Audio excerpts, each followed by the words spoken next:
So I want to continue the discussion about how to make homeschooling more fun.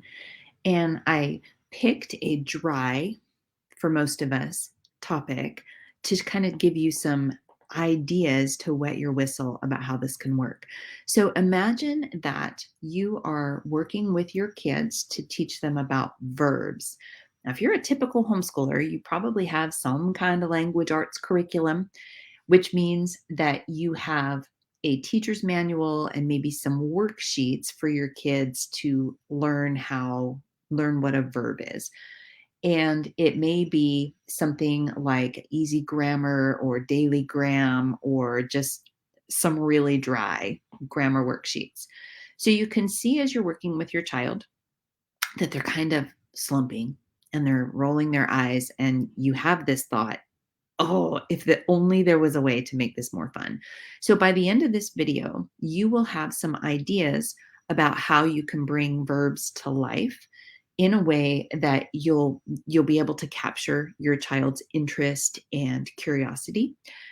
These are all suggestions. I want you to think of these activities and how can you tweak them so that your child, your kids will become more engaged. Because remember, first it's our attitude. So we have to check ourselves. Do we have a chip on our shoulder about grammar?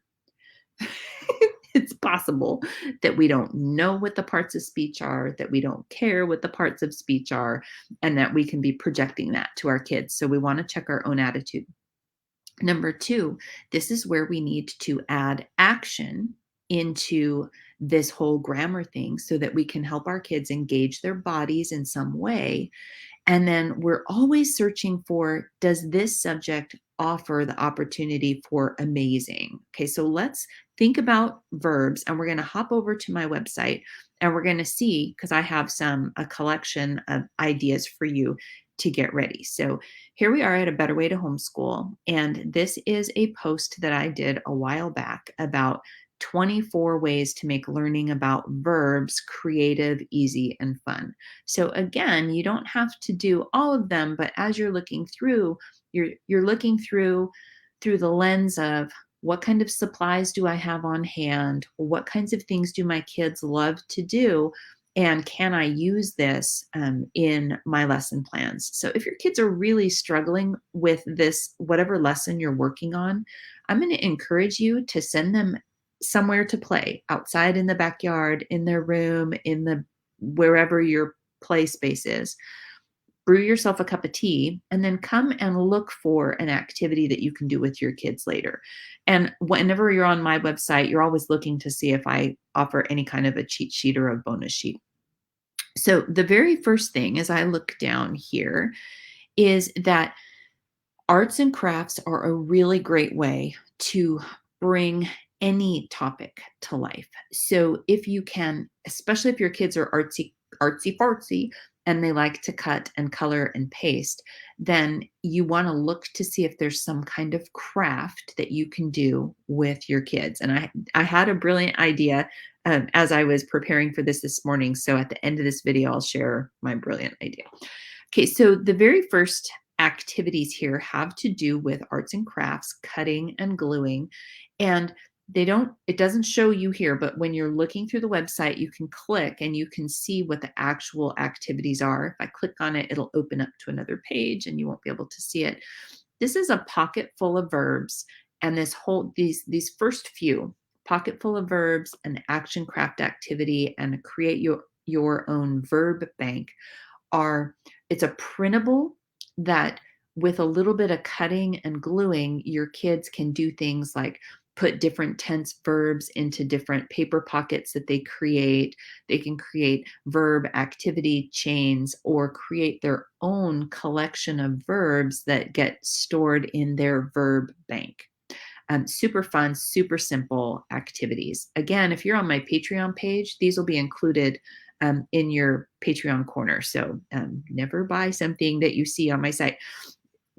There is a little video there that shows you what the different activities look like when they're done, which is super fun. Another thing that every single subject that you can think of, and almost without exception, there is a picture book that will help bring that topic to life. Now, that means that you either need to be thinking ahead of what you're going to be teaching next week and go to the library and find those books, or you pause what you're doing because you can see that it's not working and you go to the library as a field trip this afternoon and see if you can't find a book or a set of books that will help just spend time with your kids and let the book itself kind of teach that topic. So in this little part of the page, this It's Hard to Be a Verb is a really cute picture book. It's worth me opening up and showing you what the cover looks like, but it takes just to bear with me for a second because I have to change the screen because of the way that you'll see why I don't just always switch back and forth. So this is a book called It's Hard to Be a Verb. You can find it on Amazon. And it is super, super cute, helps bring verbs to life, making sure that you see the same thing I do. Okay, good. So it helps. It's filled with action, it's filled with fun, and it is a super, it's just a super book. So whenever I am teaching a anything from calculus down to ABCs. I search on Amazon and I'm looking for a book or a collection of picture books that go with that topic. And then I go and I look at my public library and I check them out there. And then from there, if the kids fall in love with them, if I fall in love with them, then I go buy my own copy of it. So anyway, don't hesitate to and don't think that your kids are too old for picture books. So the beauty about a children's picture book is that children's authors have to. There's only so many pages, only so many words that they can put into any book, which means that the vocabulary is very carefully chosen, and so it's a very rich way to introduce a topic or to reinforce a topic with kids of all ages, preschool all the way up to college. I still look for picture books with my kids because it's such a natural, beautiful way to engage your kids in a topic. So kites sail high. Ruth Heller, if you're studying grammar, she has a beautiful collection of books that go with verbs and nouns and collective nouns. She's fantastic. So there's picture books here that can wet your whistle. The next thing, an activity that you can do is you can invest in a game that helps bring topics that you know you're going to be repeating over the course of your homeschool career. So there are games that you can play that will reinforce addition, subtraction, multiplication, division. There are games that you can get that will reinforce history. And in this case, there are games that will reinforce verbs.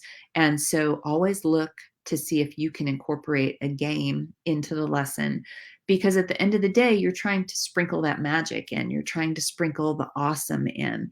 And we want our homeschool memories to be filled with fun.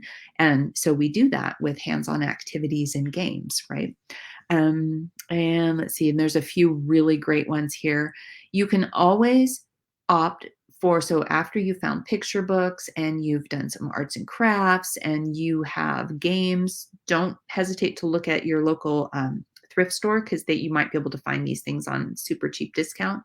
There are some amazing printables out there that you can get for a very cost-effective price that will reinforce whatever it is that you are doing. I personally create printables all the time. It's a lifelong passion of mine. I have made them from when I was in kindergarten all the way up to now when I'm long past kindergarten. But in here, I have a few from other people as well that will give you all sorts of opportunities to take what looks like a dry activity, and these other printables will help bring it to life in another way, because fun still can involve paper and pencil. It doesn't have to be games. It doesn't have to be sitting and being story time. It can be an activity that you're having them do on paper. But if you can find one that's more tailored to your child's personal taste, then that'll go a long way in your lessons. So, and just looking down here. Oh, and the last thing is that you can actually build things. You can create activities that show what verbs are. So you can take a collection of verbs that you want your child to be thinking about and working with, like run and jump and hop, just for basic examples. And then you can do things like you can see if they can build it with models or Legos or pipe cleaners. You can make clay and you can have them make clay models.